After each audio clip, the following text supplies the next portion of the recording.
హిజ్కియాకి మరలా ఒక శుభవార్త వచ్చింది.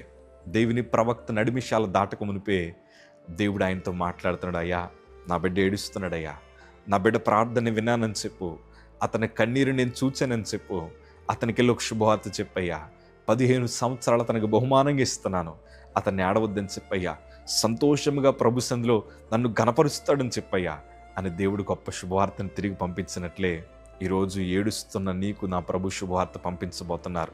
ఈరోజు కన్నీరు కార్చి కొమ్ములు పోతున్న నీ కుటుంబానికి దేవుడు శుభవార్తలు పంపించబోతున్నారు. నీ ఉద్యోగంలో శుభవార్తను పంపించబోతున్నారు. నీ కుటుంబ సమస్యల మధ్యన దేవుడు ఒక నూతన శుభవార్తను పంపించి అన్ని సమస్యలు కొట్టేయబోతున్నాడు. నువ్వు నమ్ముంటే మీ వాళ్ళైతే నమ్మువానికి సమస్తము సాధ్యమే. హిజ్కియా సాధించుకోగలిగాడు. ఈరోజు నువ్వు నేను కూడా సాధించగలం. ఎందుకో తెలుసా? ఆనాడు ఉన్న దేవుడే ఈనాడు కూడా ఆయన ఉన్నాడు. ఆనాడు ఏ మనసుతో ఆయన ఉన్నాడో ఈనాడు కూడా అదే మనసుతో ఆయన ఉన్నాడు. కనుక దిగులు పడకో, నీ కన్నీటిని తుడిచే దేవుడు ఆయన. Praise the lord. God bless you.